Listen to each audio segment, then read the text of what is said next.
আসসালামু আলাইকুম, আশা করি সবাই ভালো আছেন।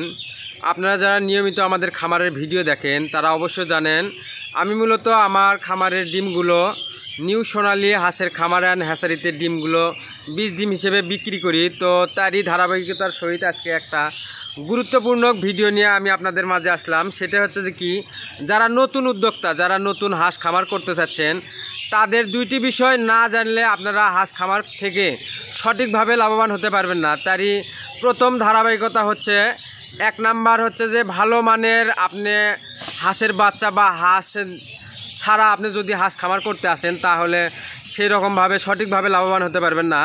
দুই নাম্বার হচ্ছে original A grade Khakee Campbell মহিলা বাচ্চা ছাড়া আপনি হাঁস খামার করতে আসলে ওই রকমভাবে হাঁস পালন করে লাভবান হতে পারবেন না। যার কারণ, চাচা আসসালামু আলাইকুম। ওয়ালাইকুম আসসালাম। ভালো আছেন? আলহামদুলিল্লাহ। আপনি এখানে কি হাঁসের বাচ্চা এখানে কি করতেছেন? হাঁসের বাচ্চা হাঁসা ও হাসি চেক করতেছি। মানে মেয়ে হাঁস পুরুষ হাঁস আপনি বাছাই করতেছেন? জি। এটা কি 100% গ্যারান্টি সহ আপনি বাছাই করতেছেন? মোটামুটি 100% ধরা চলে। মোটামুটি মানে 100%ই ধরা চলে না? জি। তো আমি মূলত আপনাকে যে ডিমগুলো দিই, আমার খামারের ডিম আপনাকে দিই না? জি। তো সেই ডিম নেওয়ার জন্য যে আগে যে আমার খামারে হাঁসা মানে পুরুষ হাঁস ছিল না, যার কারণে আমার ডিমগুলো বাবা বের হচ্ছিল, তাই না? তো আমি মূলত আপনি যে আমাকে বললেন যে তুমি হাঁসা কিনো, তো আমি হাঁসা কেনার জন্য আমি আমার গ্রামের পাশে এক গ্রামে এক খামারির কাছে গেছি। সেখানে যায় আপনার পুরুষ হাঁস আপনার কিনছি। তো সেই খামারি মূলত আপনার 1000 হাঁসের বাচ্চা দিয়ে খামার শুরু করছিল, বুঝছেন? তো সেই খামারি আপনার 1000 বাচ্চা নিয়ে আসছিল আপনার এই যে বগুড়া সাবগ্রাম থেকে। সেখান থেকে 1000 বাচ্চা নিয়ে আসার পরে আপনার ওর 600 বাচ্চা 3 দিনের ভিতর মারা গেছে। 600 বাচ্চা 3 দিনের ভিতর মারা গেছে, বুঝছেন? মানে এগুলো মানে কি কি বাচ্চা দিছিল আপনি কি বলতে পারবেন? আসলে মূলত হচ্ছে কি, হাঁস বাচ্চা পালনটা খুব কঠিন। আচ্ছা আচ্ছা। এগুলো এক নম্বর কথা হচ্ছে কি, ভালো হ্যাচারির থেকে আচ্ছা ভালো মানের সুস্থ সবল বাচ্চা আচ্ছা ক্রয় আচ্ছা করতে হবে। আচ্ছা আচ্ছা। এবং সেই বাচ্চাগুলো যেন কোনো প্রকার তার মা হাঁসগুলোর কোনো রোগ ব্যাধি না থাকে। আচ্ছা আচ্ছা। এবং বাচ্চাগুলো নেওয়ার সময় তার অবশ্যই খেয়াল রাখতে হবে বাচ্চাগুলো সুস্থ সবল আছে কিনা। আচ্ছা। এই সুস্থ সবল চেনার উপায় হচ্ছে কি, বাচ্চাগুলো যখন একটা খামারি ধরবে সেই বাচ্চাগুলো অবশ্যই চঞ্চল হতে হবে। মানে সুস্থ সবল বাচ্চা? জি, চঞ্চল, মানে যে এরকম মানে নড়াচড়া করতে হবে না? এবং আচ্ছা আচ্ছা আচ্ছা আচ্ছা আচ্ছা আচ্ছা। আর যে বাচ্চাগুলা দুর্বল আচ্ছা এবং চঞ্চল নয়, আচ্ছা সেগুলো বাচ্চা ক্রয় করলে অবশ্যই সেগুলো মৃত্যুর হার বেশি। আচ্ছা। তো আপনারা সবাই এই বিষয়গুলো অবগত রাখবেন। আর চাচা গেল গতকাল ফরিদপুর থেকে এক ভাই আমার কাছে ফোন দিছে। ওই ভাইটা মূলত বাচ্চা নিছে হলো আপনার সিরাজগঞ্জ উল্লাপাড়া থেকে। সেখান থেকে বাচ্চা নিছে আপনার 380 পিস। তো ওই ভাই আপনার ওই হ্যাচারিত না যাওয়ার আগে ওই ভাইয়ের জন্য বাচ্চা প্যাকেট করে রাখছে।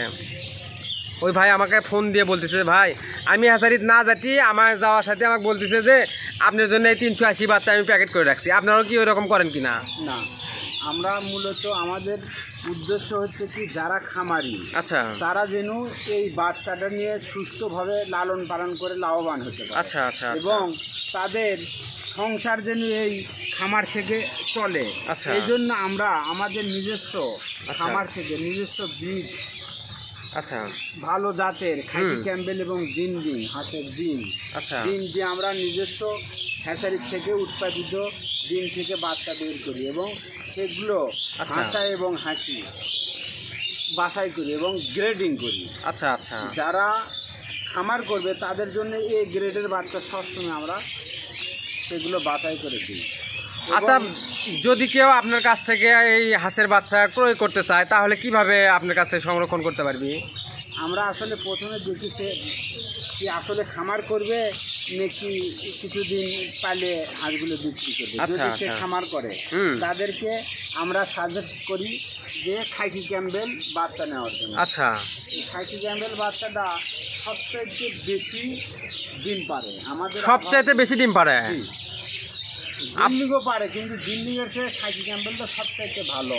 আচ্ছা আচ্ছা। এবং ডিম যদি সুস্থভাবে ভ্যাকসিনেশন কমপ্লিট করা যায়, আচ্ছা, এবং খাদ্যটা ভালো করে দেওয়া যায়, তাহলে এই খাকি ক্যাম্পবেল হাঁস বছরে অন্তত পক্ষে 9 থেকে 10 মাস একটানা ডিম পারে। একটানা 9 থেকে 10 মাস ডিম পারে।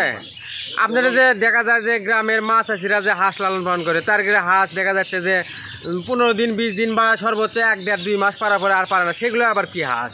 সেগুলো ভালো জাতের, কিন্তু সমস্যা হচ্ছে কি হাঁস মুরগি মূলত কৃমি যখন ধরে, আচ্ছা, কৃমি একটা বড় রোগ। আচ্ছা আচ্ছা। এই কৃমি যখন ধরে অনেকে জানে না যে কৃমির ঔষধ দেওয়া লাগে। ও আচ্ছা আচ্ছা আচ্ছা। হাঁস মুরগি 2 মাস অন্তর অন্তর কৃমির ঔষধ দেওয়া লাগে, কৃমির ডোজ করা লাগে। কৃমি যখন হাঁসক ধরে তখন হাঁসগুলো রুচি কমে যায়, খায়। আচ্ছা আচ্ছা।